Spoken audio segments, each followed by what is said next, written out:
कन्या राशि वाले बंधुओं, आप सभी का बहुत बहुत स्वागत है। हृदय से अभिनंदन, आभार। कन्या मंथन भिंड यूट्यूब चैनल में। तो कन्या राशि वालों, जरा ध्यान से सुनिए। ये एक चीज आपके जीवन में 3 तरह के महासुख लेकर आएगी। इस एक चीज में इतनी अधिक शक्ति है कि इसे यदि आपने लगातार 7 दिनों तक अपनी तकिए के नीचे रखकर रोज सोए तो 100% आपके जीवन में 3 तरह के महासुख तो अवश्य आएंगे ही आएंगे। सबसे पहला कि धन को लेकर चाहे किसी भी प्रकार की परेशानी हो, पैसा आ नहीं रहा है, आ रहा है तो रुक नहीं रहा है, या फिर पैसे की वजह से कर्जा बढ़ता जा रहा है, बात वही है, आर्थिक स्थिति खराब है। दूसरा कि यदि किसी प्रकार का प्रेमी जीवन में, दाम्पत्य जीवन में क्लेश चल रहा है, तनाव की स्थिति चल रही है, तो वह भी समाप्त हो जाएगी। तीसरा कि यदि किसी प्रकार की नकारात्मकता आपके शरीर पर, आपके जीवन में हावी है, लगातार रोग दोष की वजह से धन का नाश हो रहा है, स्वास्थ्य का भी नाश हो रहा है, हानि हो रही है, तो इन 3 समस्याओं से आपको 100% राहत दिलाएगी यह एक छोटी सी चीज। बहुत ही गुप्त है, बहुत ही शक्तिशाली है, लेकिन इसके विषय में लोग जानते नहीं है, और जो जानते हैं वो कभी किसी को बताते नहीं है।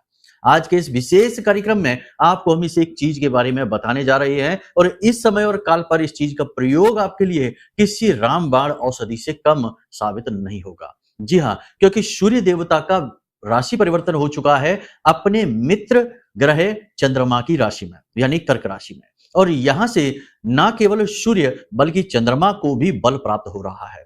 अब इस राशि परिवर्तन के आपके जीवन में 5 बड़े प्रभाव देखने को मिलेंगे। साथ ही इस एक प्रयोग के साथ आप अपने सोए हुए भाग्य को जगा लेंगे, हर प्रकार की परेशानी, कष्ट, समस्या से मुक्ति प्राप्त कर लेंगे। जी हाँ बंधुओं, तो बस अब यहाँ पर आपको सारी बातों को अच्छी तरीके से समझना है।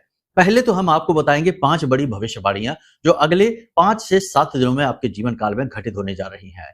इन्हीं भविष्यवाणियों में छुपे होंगे वो 5 बड़े संकेत या बदलाव जो सूर्य की राशि परिवर्तन के साथ आपके जीवन में आएंगे। इसी के साथ साथ कार्यक्रम के अंत में हम आपको बताएंगे कुछ छोटी छोटी क्रियाएं और इस एक महा उपाय के बारे में, जिसे आपको आज अभी इसी समय से करना शुरू कर देना है। जी हाँ बंधुओं, इसका प्रभाव बहुत अधिक शक्तिशाली है। आप यकीन मानिए कि जिस दिन से आप इसे करना शुरू करेंगे, 3 दिन के अंदर इसका प्रभाव आपको महसूस होगा, और 7 दिन के अंदर अंदर आपकी इच्छा मनोकामना 100% पूरी हो जाएगी। अब तक का इसका 100% का ही रिकॉर्ड रहा है। ठीक है, हाँ, कुछ शर्तें हैं, नियम हैं, उन्हें जानना अत्यंत आवश्यक है। तो सारी बातें आपको खुलकर बताएंगे, विस्तार से बताएंगे। बहुत ही बड़ा और बहुत ही शक्तिशाली प्रयोग है, महाप्रयोग है। इसे आप करके अवश्य देखना, फिर हमें कमेंट करके बताना।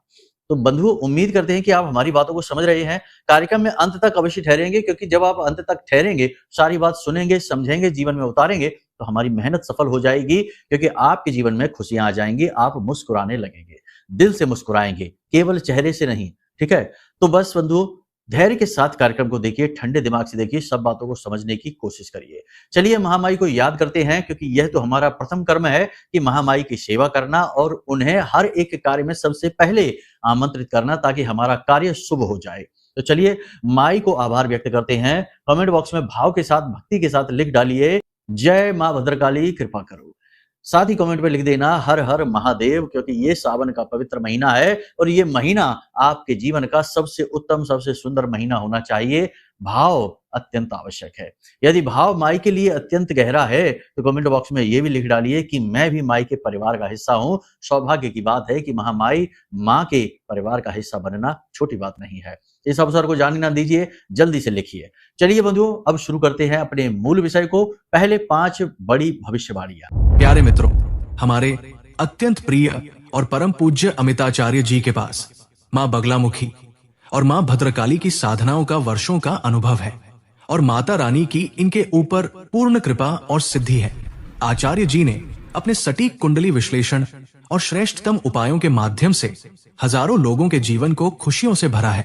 आचार्य जी का कुंडली विश्लेषण और उपाय करवाने का तरीका इतना अद्भुत है कि जीवन के हर एक दुख और कष्ट का कारण जड़ से ही समाप्त हो जाता है। फिर समस्या चाहे जैसी भी हो, कर्जा बहुत बढ़ गया हो, व्यापार चल नहीं रहा हो, बीमारियों में आप बर्बाद हो चुके हो, रिश्तों में प्रेम समाप्त हो चुका हो, या फिर नौकरी ही ना मिल रही हो, विवाह में देरी होती हो, कैसी भी समस्या हो, इन समस्याओं का कारण क्या है, कौन सी महादशा परेशान कर रही है, कौन सा दोष लगा हुआ है, सब कुछ आचार्य जी इतना सटीक बताते हैं कि वर्षों वर्ष के दुख कुछ ही दिनों में समाप्त हो जाते हैं। अगर आपके जीवन में भी कोई ऐसी संकट की घड़ी है तो यही सही समय है जब आप पूज्य आचार्य जी के हाथों से अपनी कुंडली का विश्लेषण करवाएं और वर्षों से चल रहे दुखों और संकटों के इस चक्र से बाहर निकल जाए। प्यारे मित्रों, अभी वीडियो में दिए गए नंबरों पर फोन करिए और अपनी कुंडली का श्रेष्ठतम आकलन करवा डालिए। जिंदगी बदलने का यह सबसे बड़ा मौका हाथ से मत जाने दीजिएगा। जय माई की, महामाई आपका कल्याण करे। सबसे पहली भविष्यवाणी, आप अपने शरीर, अपने मन में, अपने विचारों में एक नई ऊर्जा का संचार महसूस करेंगे। पॉजिटिव एनर्जी आपकी ओर आकर्षित होगी और आपको इसका सकारात्मक बदलाव अपने जीवन में स्वयं महसूस होता दिखाई देगा। आपकी विचारधारा सकारात्मक होने लगेगी। आपके कार्य जो है ना, कार्यशैली जो है वो बहुत अधिक शक्तिशाली हो जाएगी। आपके सोचने समझने की क्षमता पूरी तरह से स्वस्थ हो जाएगी। कहने का मतलब यह है कि आपकी डिसीजन मेकिंग कैपेसिटी बढ़ जाएगी। आप अपने जीवन शैली में कुछ विशेष बदलाव भी करेंगे, जैसे अपनी सेहत के बारे में सतर्क हो जाएंगे। साथ ही अपने कामकाज के विषय में भी समय से सारी चीजें निपटाने की कोशिश करेंगे। बिल्कुल लेट लतीफी नहीं करेंगे, बिल्कुल टाइम टू टाइम चीजें निपटाएंगे और अपने काम को सर्वश्रेष्ठ ढंग से करने का प्रयास करेंगे। इसमें आप सफल भी रहेंगे। ये एक पॉजिटिव बदलाव है जो सूर्य के गोचर के साथ ही आपके जीवन में दिखाई देना शुरू हो जाएगा। यहां पर आपको 2-3 बातों का विशेष ख्याल रखना है। पहला, कि आपकी संगत में ऐसे लोग हैं जो हमेशा उदास रहते हैं, रोते रहते हैं, दुखड़े सुनाते रहते हैं, यानी कि शिकायती लाल हैं। ऐसे शिकायती लालों से आपको दूर रहना है जो हर वक्त बस शिकायतें ही करते रहते हैं, वरना ये आपके इस पॉजिटिव वातावरण को तुरंत दूषित कर देंगे और आपको पता भी नहीं चलेगा। जी हाँ। दूसरा, ऐसे लोग जो हमेशा किसी न किसी की बुराई करते रहते हैं, इसकी उसकी बुराई, चुगलियां करना, पीठ के पीछे इसके उसके खिलाफ षड्यंत्र करना, यानी घोर नकारात्मक लोग, इनसे भी आपको दूर रहना है। और तीसरा, ऐसे लोग जो हमेशा अपने आप को हावी कर रखने की कोशिश करते हैं, यानी हर बात में बहस करते हैं, हर बात में तर्क या कुतर्क, कुछ भी करके वो बस जीतना चाहते हैं, यानी कि ऐसे डोमिनेटिंग लोग जो कि हर हाल में अच्छे बुरे किसी भी प्रयास से बस जीतना चाहते हैं, ऐसे लोग भी आपको प्रताड़ित करने लगते हैं, शोषण करते हैं। ऐसे शोषणवादी लोगों से भी आपको दूर रहना है। कहने का मतलब यह है कि देखो, आपकी चादर यदि ज्यादा साफ सुथरी है, उजली है, तो उसे साफ सुथरा रखना भी आपकी ड्यूटी है। यानी कि अपनी पॉजिटिव एनर्जी को किसी भी नकारात्मक ऊर्जा वाले व्यक्ति से बचाकर रखना होगा। ठीक है। आपने देखा होगा कि बहुत सारे ऋषि मुनि, संत, महात्मा, तपस्वी लोग होते हैं, वो अपने पैर नहीं छुड़वाते, किसी को अपने ज्यादा नजदीक नहीं आने देते, किसी को स्पर्श नहीं करने देते स्वयं को। वो इसीलिए तो ऐसा करते हैं ताकि उनका जो पॉजिटिविटी है, उनका जो ऑरा है, वो वीक ना हो जाए। जी हाँ, ये बात सच है, कड़वी है, ये लोग प्रभावित करते हैं, तो आपको भी ऐसा ही करना है। ठीक है। दूसरा, कि आप अपने लिए जो योजनाएं बना रहे हैं, कुछ आपने योजनाएं बना रखी हैं, जैसे आपका कर्जा बढ़ रहा है, उस कर्जे को चुकाने के लिए कुछ आपके पास व्यक्तिगत योजनाएं हैं, आपके प्लान्स हैं। नए बिजनेस को सेटअप करना है, नए व्यापार को जमाना है, उसके संबंध में कुछ प्लान है। जीवन में कुछ विशेष बदलाव करने हैं, कुछ खरीदना है, कुछ व्यवस्थाएं बनानी है। इन सारी चीजों के बारे में लोगों को बिल्कुल भी भनक न लगने दें, इन्हें बिल्कुल गुप्त रखें। केवल जो लोग इनमें शामिल हैं उन्हें ही बताएं और इसके अलावा किसी और को भी अपनी कोई भी रणनीति, कोई भी योजना के बारे में भूल कर भी नहीं बताना है। ये विशेष सावधानी है क्योंकि आप ये भूल करने वाले हैं। भावनाओं में बहकर, लोगों की इधर की उधर की बातों में आकर आप अपनी योजना, अपनी बातें बताने वाले हैं और फिर वही होगा कि बात जहां की तहां रुक जाएगी, थम जाएगी। तीसरा, कि आप किसी की मदद करने की कोशिश करेंगे। जी हाँ, किसी को सलाह देने की कोशिश करेंगे, मनोबल बढ़ाने की कोशिश करेंगे, किसी के विवाद को निपटाने की कोशिश करेंगे, किसी को पैसे देकर, धन देकर मदद करने की कोशिश करेंगे। यानी 3-4 प्रकार से आप किसी की मदद करने की कोशिश करेंगे, लेकिन होगा इसका उल्टा।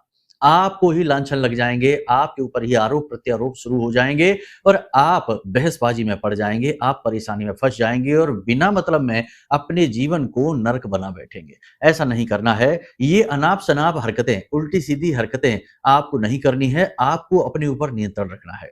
दुनियादारी का आपने ठेका नहीं ले रखा है। सारी दुनिया अपने हिसाब से चल रही है, आप अपने हिसाब से चलिए। याद रखिए कि इस संसार में जो दुखी है, वो भी कहीं न कहीं कुछ ऐसे कर्म करके आया है कि वो दुःख उसके कर्म में लिखा है, उसके भाग्य में लिखा है, उसे भोगना ही पड़ेगा। जो सुखी है, वो भी इसी स्थिति में है। अपने कर्म का ही फल लोग भोग रहे हैं, तो किसी की कर्म की यात्रा में आप कुछ भी बदलाव नहीं कर सकते हैं। जितना आप उसके दुःख को सुख में बदलने की कोशिश करेंगे, आप स्वयं को ही दुखी करेंगे। देखो, हम ये नहीं कह रहे कि आप इंसानियत के बारे में सोचना छोड़ दें, किसी के भला करने के बारे में सोचना छोड़ दें। हर एक चीज़ को एक हद में रखना पड़ता है, चीज़ों को समझना पड़ता है। किसी की मदद करने के चक्कर में खुद बर्बाद हो गए, अपनी जेब खाली कर दी, ऐसी किसी की मदद करने से क्या फ़ायदा कि कल आपको ही मदद की ज़रूरत पड़ जाए। तो कहने का मतलब ये है कि अपनी बुद्धि का सही इस्तेमाल करना है। जितनी जहाँ आवश्यकता है केवल उतना ही बल वहाँ लगाना है, उससे अधिक बल लगाकर आप अपने लिए आफ़त मोल ले लेंगे। जी हाँ बंधुओं, अगली भविष्यवाणी ये है कि आपके विरोधी अति सक्रिय हो जाएँगे। आपका कार्यक्षेत्र अगर राजनीति से जुड़ा है, तब तो स्थिति बहुत अधिक खराब हो जाएगी। आपके विरोधी अति सक्रिय होंगे, आपको हानि पहुँचाने की पूरी कोशिश करेंगे और यदि आप बिज़नेस करते हैं या नौकरी करते हैं, तब भी बिज़नेस में कॉम्पिटिटर्स यानी आपके जो आस-पास के लोग हैं, आपके समान ही कार्य कर रहे हैं, वो आपको गिराने की, नीचे गिराने की, आपकी मान प्रतिष्ठा को गिराने की षड्यंत्र चालें कर सकते हैं। नौकरी यानी कार्यस्थल पर भी आपके सहकर्मी आपके उच्च अधिकारियों के कान भर सकते हैं, आपके खिलाफ कर सकते हैं, तो थोड़ा-सा आपको अलर्ट रहना है, जागरूक रहना है और आस-पास की चीज़ों पर नज़र रखना है। कहना-सुनना कुछ नहीं है, बस नज़र रखना है और चीज़ों को अपने व्यावहारिकता के साथ उन्हें नियंत्रित करने की कोशिश करें। किसी भी व्यक्ति से पर्सनली जुड़ने की कोशिश ना करें, परिस्थिति को पर्सनली हैंडल ना करें। कहने का मतलब ये है कि प्रैक्टिकली उसको हैंडल करें, भावनाओं को बीच में लेकर ना आएँ, वरना आप परेशान हो जाएँगे। अब अच्छी खबर यहाँ पर ये है कि जहाँ एक तरफ आपको नीचे गिराने के लिए लोग तैयार रहेंगे, वहीं दूसरी तरफ आपके अंदर आत्मविश्वास की बढ़ोतरी होगी, सेल्फ कॉन्फिडेंस आपका बढ़ेगा, पॉजिटिव एनर्जी आपकी बढ़ेगी, तो आप इन चीज़ों को आसानी से हैंडल कर लेंगे। आप इनके साथ गिरेंगे नहीं, बहेंगे नहीं। ठीक है? तो ये स्थिति अच्छी है। जहाँ एक तरफ नेगेटिविटी है, देखो नेगेटिविटी तो रहेगी ही, ऐसा कभी होता ही नहीं कि कहीं किसी जगह पर पूरे संसार में सिर्फ़ एक ही तरीके की ऊर्जा हो। हमेशा मिश्रित ऊर्जाएँ होती हैं, याद रखने वाली बात है ये। तो आप जहाँ एक तरफ नेगेटिविटी से घिरेंगे, लोग आपको परेशान करने की कोशिश करेंगे, वहीं दूसरी ओर आपके खुद के अंदर पॉजिटिव एनर्जी का एक विशेष प्रवाह होगा, जिसकी मदद से आप ये सारी चीज़ों को आसानी से हैंडल कर लेंगे। कोई कीमती सामान आप खरीद सकते हैं अगले 3 से 5 दिनों में। इसी के साथ-साथ आपकी कोई इलेक्ट्रॉनिक डिवाइस, कोई इलेक्ट्रॉनिक सामान आपका गिर सकता है, खो सकता है या खराब हो सकता है। इसी के साथ-साथ सबसे महत्वपूर्ण बात यहाँ पर हम आपको बता दें कि आप जल्दबाजी में कहीं पैसे ना लगाएँ और ना ही किसी को दें। पैसा देना है तो पहले सोच समझ लीजिए उस इंसान ने कैसा पहले व्यवहार किया है आपके साथ, आपके पैसे के साथ, और कहीं पैसा इन्वेस्ट करने जा रहे हैं, लगाने जा रहे हैं, तो कम से कम 2 से 3 दिन अभी रुक जाइए, उसके बाद आप करिए। अभी फिलहाल समय और काल अच्छा नहीं है, उसके बाद आप करिए और थोड़ा सोच-विचार अवश्य करिए। इसी के साथ-साथ बिना सोचे-समझे किसी से कुछ आपको कहना-सुनना नहीं है। बातों में अपने अपने शब्दों पर पूरा नियंत्रण रखने की आपको कोशिश रखनी है। लगातार ये कोशिश करनी है, क्योंकि आपने बिना सोचे समझे किसी से कुछ कह दिया, बेशक भावनाओं में बहकर कहा, लेकिन लोग आपके भाव को नहीं समझेंगे, शब्दों को पकड़ लेंगे और आपके ऊपर लांछन लग जाएँगे। आपका मन खराब हो जाएगा, समय और ऊर्जा भी खराब होगी। किसी के व्यक्तिगत कार्यों में किसी प्रकार से हस्तक्षेप ना करें, ये बहुत ही गलत हो जाएगा, आप ही परेशान हो जाएँगे। इसी के साथ-साथ एक सबसे बड़ी बात कि अगले 3 से 4 दिनों में आपको फ़ोन पर एक बुरी खबर सुनने को मिल सकती है। ये बुरी खबर आपको बहुत परेशान करेगी, बहुत ज़्यादा आपका मन खराब करेगी। किसी भी प्रकार की ये खबर हो सकती है, तो थोड़ा-सा आपको अलर्ट रहना है। किसी भी प्रकार की बुरी खबर को, बुरी घटना को यदि संकेत मिल रहे हैं, तो इसे टालने का सबसे अच्छा तरीका है, हमने अपने पिछले कार्यक्रम में आपको बताया था कि रवा का, जिसे रवा कहते हैं, सूजी कहते हैं, आपके क्षेत्र में जो भी कुछ कहते हों, इसका दूध से बना हुआ हलवा थोड़ा-सा बनाएँ, इसमें थोड़ी-सी केसर डालें और इसे मंदिर में जाकर अपने वज़न का दशांश या एकांश हलवा बनाएँ। जैसे 70 किलो के हैं, तो 7 किलो या 700 ग्राम, ठीक है? और इस हलवे को ले जाकर मंदिर में भगवान के चरणों में, उनके श्री चरणों में अर्पित करें, निवेदन करें, प्रार्थना करें, समस्त ग्रहों के दोष नाश के लिए प्रार्थना करें और इस हलवे को वहाँ पर बाँट दें। ये सर्वोत्तम समाधान है। बुरी घटना जो आपकी ओर आ रही होगी, वह तुरंत टल जाएगी, वापस लौट जाएगी, आपके जीवन में अनिष्टकारी नहीं होगी। साथ ही जो अनिष्टकारी ग्रह दोष आपके ऊपर बन रहे हैं, आपकी कुंडली में बन रहे हैं, उनका भी नाश होगा। कुछ समय के लिए ये सारी चीजें आपके लिए रुक जाएंगी, जीवन भर के लिए नहीं, लंबे समय के लिए। यदि आपको लंबे समय के लिए, जीवन भर के लिए ग्रह दोषों का समाधान चाहिए तो इसके लिए कुंडली का विश्लेषण कराना अनिवार्य रहेगा। ये आपको बहुत जरूरी क्रिया है जो अपने जीवन में करानी ही चाहिए। आजकल के भौतिकवादी जीवन में जहां लोग अपने जीवन में व्यस्त तो बहुत हो गए, वहीं हमारे धर्म अध्यात्म को, हमारी गुप्त विद्याओं को, जिसमें ज्योतिष सबसे महत्वपूर्ण है, इनको लोग नकारने लगे हैं। इसका नतीजा ये है कि न चाहते हुए भी मुसीबतों में फंसने लगे हैं। तो आपको यदि इनसे मुक्ति चाहिए, परेशानियों से, और खुशियां जीवन में चाहिए, तो एक बार कुंडली दिखवा लो, वो सर्वश्रेष्ठ समाधान है। नंबर वीडियो में दिया गया है, इन नंबरों पर फोन करिए, अपनी कुंडली का विश्लेषण करा लीजिए, दोष योग युतियों को जानिए और उनके अनुसार विशेष उपाय कर लीजिए, आपका कल्याण हो जाएगा। बाकी महामाई है ही आपके जीवन में खुशियां लाने के लिए। ठीक है, अब आपको हम बताने जा रहे हैं उस एक महा उपाय के बारे में जिसे आपको लगातार 7 दिन तक करना है। गुरुवार के दिन से इस क्रिया को शुरू करना है। वैसे आप जब से चाहे तब से शुरू कर सकते हैं, केवल रविवार के दिन नहीं करना है, इसे आप ध्यान रखिए। गुरुवार के दिन यानी गुरुवार की रात्रि से इस क्रिया को शुरू करना है और 7 दिन तक लगातार इसे आप करेंगे। ठीक है, सबसे पहली चीज, केवल एक लौंग का जोड़ा आपको चाहिए। लौंग हमेशा जोड़े में प्रयोग की जाती है। लौंग को शक्ति की पूजा पाठ में विशेष तौर पर प्रयोग किया जाता है। जैसे कि माँ के किसी भी स्वरूप में, चाहे माँ बगला हो, चाहे माँ काली हो, किसी भी स्वरूप में दीपक में लौंग का जोड़ा डाला जाता है। इसे ही माँ के लिए आहुति मानी जाती है और माँ को अत्यंत प्रिय होता है। यानी लौंग का प्रयोग बहुत ज्यादा होता है तंत्र में। तंत्र में लौंग को लेकर सैकड़ों हजारों प्रयोग लिखे हुए हैं और सारे ही प्रयोग बहुत अच्छी तरीके से कार्य करते हैं, सिद्ध है। इसी प्रकार का तंत्र का एक विशेष प्रयोग है जो हम आपको बताने जा रहे हैं। इस प्रयोग को आपको करना है, ध्यान से सुनिए। आपको करना क्या है, आपको रात्रि के समय, ठीक है ना, चाहे तो आज रात्रि से आप कर सकते हैं, लेकिन इसके लिए लौंग शुद्ध होनी चाहिए। 7 दिन तक आप लगातार करेंगे तो कम से कम 7 जोड़े लौंग शुद्ध बाजार से खरीद कर लाएंगे, जो घर की रसोई में रखी हैं वो लौंगे नहीं। ठीक है, तो आपने लौंग का एक जोड़ा लिया और इसे मृग मुद्रा में प्रयोग करना है, यानी इस प्रकार से इसकी मुद्रा बनानी है। इन 2 अंगुलियों और अंगूठों के बीच में लौंग के इस जोड़े को रखना है। अब इसे अपने हृदय स्थल के पास लेकर जाना है, हृदय चक्र के पास ले जाकर, और फिर अपने मन में अपनी इस एक इच्छा के विषय में बोलना है। जो भी आपकी इच्छा है, मनोकामना है, अपने हृदय से इसे लगाइए और बोलिए जो भी इच्छा है। मान लो कि नौकरी चाहिए या कर्जे से मुक्ति चाहिए। देखिए, इच्छा या मनोकामना पूर्ति होती अवश्य है, ये बात तो है, निश्चित है, इसमें कोई शक नहीं है। लेकिन इच्छा और मनोकामना भी लॉजिकल होनी चाहिए, यानी तथ्यात्मक होनी चाहिए। ये नहीं कि सीधे सीधे कमाई है 10,000 रुपए महीने की और इच्छा मांग रहे हैं कि हमारी 10 लाख रुपए महीने आमदनी हो जाए। 10 लाख रुपए महीने भी आमदनी होगी, लेकिन उसके लिए आपको उस स्तर के प्रयास करने होंगे, कार्य करने होंगे, और उसमें समय भी लगता है।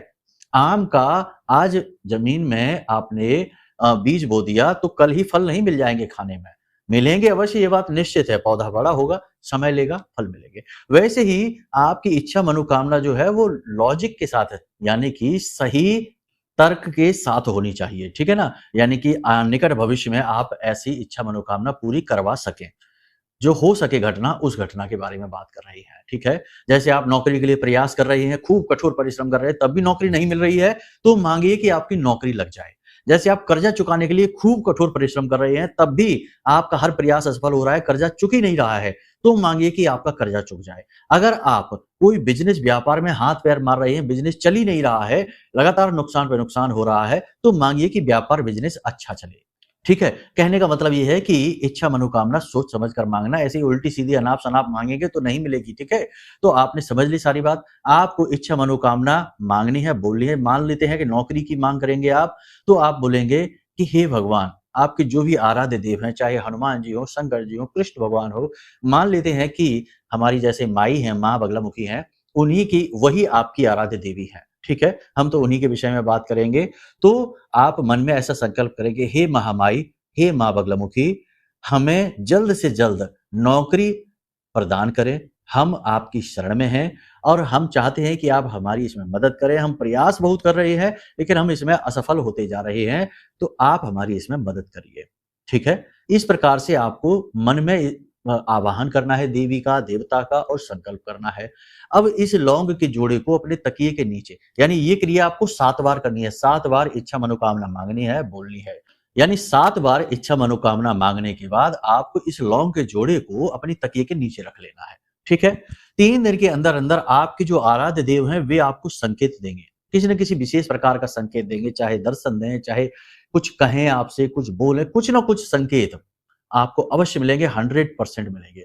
अगर 3 दिन में आपको संकेत मिल जाते हैं, मंदिर दिख जाता है, चोटी मंदिर की दिख जाती है, भगवान दिख जाते हैं, उनकी छाया दिख जाती है, उनका कोई स्वरूप दिख जाता है, हनुमान जी हैं तो उनकी गदा दिख जाती है, तो आप समझ जाइए कि ये आपके लिए सर्वोत्तम फल देने वाला उपाय बन गया। अब इसे लगातार 7 दिन तक करते रहिए। 7 दिन में ना हो तो फिर इसे बढ़ा दीजिए, 14 दिन तक करते रहिए।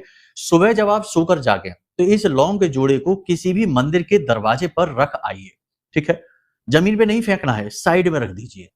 जैसे आप मंदिर में प्रवेश करेंगे तो दाहिने हाथ पर, ठीक है? मंदिर से बाहर निकलेंगे तो बाईं तरफ इस दाने इन लौंग के जोड़े को वही जमीन पर आपको रख देना है और भगवान से हाथ जोड़कर निवेदन करना है कि प्रभु हमारी इच्छा पूरी करें, हम आपकी शरण में हैं और सीधे घर वापस आ जाएं। बस इस क्रिया को लगातार करिए। संकेत आपको मिलने बहुत जल्दी शुरू हो जाएंगे, बहुत जल्दी। 3 दिन में तो मिल ही जाएंगे और जैसे ही मिले आप करते रहना, इस क्रिया को करते रहना। 7 दिन का समय लगेगा, आपकी इच्छा मनोकामना पूरी होनी शुरू हो जाएगी। जब शुरू हो जाए तो रोकना नहीं, ठीक है ना? ऐसा नहीं करते कि हमारा मतलब निकल गया आप तो छोड़ो, नहीं। करते रहना, इसमें क्या बुराई है? कोई कठिन कार्य तो है नहीं, बहुत ही सरल कार्य है। बस इसमें आपको अपने आचार व्यवहार को नियंत्रित करना है, उल्टे सीधे क्रियाकर्म नहीं करने हैं। जैसे कि हम कहते हैं ना कि कोई जुआ खेल रहा है, कोई शराब पी रहा है, कोई गालियां उल्टे सीधे कर्म कर रहा है, तो ये सारे काम नहीं करने हैं। अच्छे-अच्छे शुभ कार्य करिए, भगवान का पूजा पाठ करिए, धर्म में अपना विश्वास बनाकर रखिए और आप देखेंगे कि कैसे जीवन में एक के बाद एक खुशियों के पल आते चले जाएँगे। जब भगवान की कृपा से आपके जीवन में एक खुशी आएगी, तो फिर कृपा तो रुकने वाली है नहीं, कृपा का दरवाजा खुल गया। अब उसके पीछे-पीछे बहुत सारी चीज़ें आएँगी। बस आपको भाव लगाकर रखना होगा, ठीक है? तो ये तो सिर्फ़ एक माध्यम मात्र है, एक कि वो दरवाजा खुल जाए भगवान की कृपा का। बस वो दरवाजा खुलते ही फिर तो एक के पीछे एक बहुत सारी चीजें, बहुत कुछ मिलने वाला है। तो ये उपाय क्रियाओं के माध्यम से बस यही करने की कोशिश होती है। करके देखिए, फिर बताइए कि कैसे रिजल्ट आपको मिल रहे हैं। उम्मीद करते हैं सारी बातें आपने समझ ली हैं, इन्हें जीवन में उतारिए, सावधान रहिए, जो बातें बोली गई हैं उन बातों को समझिए। तर्क कुतर्क वितर्क के चक्करों में पड़कर अपने जीवन को खराब ना करिए। जो अच्छा लगा उसे उठा लीजिए, अच्छा ना लगा उसे छोड़ दीजिए, कोई और भाई बंधु उठा लेगा, उसका जीवन बन जाएगा, उद्धार हो जाएगा। चलिए बंधु, कार्यक्रम को यहीं विराम देते हैं। हमेशा हंसते रहिए, मुस्कुराते रहिए, सकारात्मक रहिए और जो कुछ भी जीवन में आपको मिला है, छोटा है, बड़ा है, आपकी नजर में चाहे उसकी कोई वैल्यू ना हो, उसके लिए भी भगवान को आभार, धन्यवाद अवश्य व्यक्त करिए। बहुत जरूरी है ये, ठीक है? चलिए बंधु, प्रेम से बोलिए जय माई की। हमारे प्रिय और परम पूज्य आचार्य जी ने अपनी साधनाओं के अनुभवों पर आधारित शक्तिशाली उपाय और क्रियाओं के माध्यम से हजारों लोगों के जीवन को पूरी तरह से बदला है। आचार्य जी के द्वारा बताया गया हर एक उपाय इतना सटीक और कारगर होता है कि जो भी इसे पूरे भाव के साथ कर लेता है, उसे साक्षात महामाई की कृपा और आशीर्वाद प्राप्त हो जाती है।